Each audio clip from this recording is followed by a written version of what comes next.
አርማጉሳ ማለት ኦሮምኛ ቃል ነው። ማለት ምንድነው? ጡት ማስነጠቂያ ነው ማለት ጡት ማስለቀቂያ። በነገራችን ላይ ከሱሶች ሁሉ ከባዱ ሱስ የእናት ጡት ሱስ ነው። ልጆች ከ2 ዓመት በላይ ሲጠቡ ሱስ ይሆንባቸዋል። እንትኑ ሳይሆን ዝም ብሎ ጡቱ ማያ ሱስ ይሆንባቸውና ያ ሲያድግ ወደ ሌላ ሴክሹዋሊቲ ሳይኮሎጂክ ፕሮብለም ይቀየራል። ያንን ማስለቀቂያ ነው አርማጉሳ ማለት።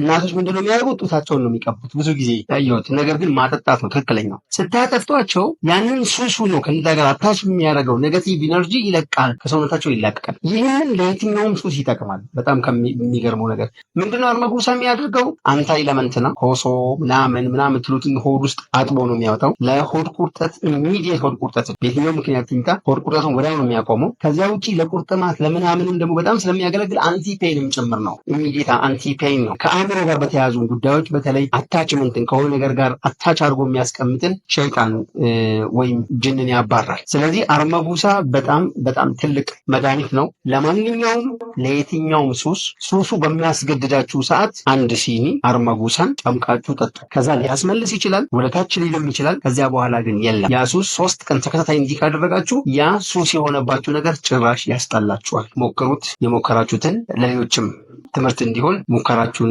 አጋሩን፣ ልምዳችሁን አጋሩን። ቪዲዮንም ኮፒ ሊንክ ማድረግ ማይረሳ። ምክንያቱም ዋናው ዓላማችን ሌሎችን ማስተማርና ከችግር ማላቀቅ ነውና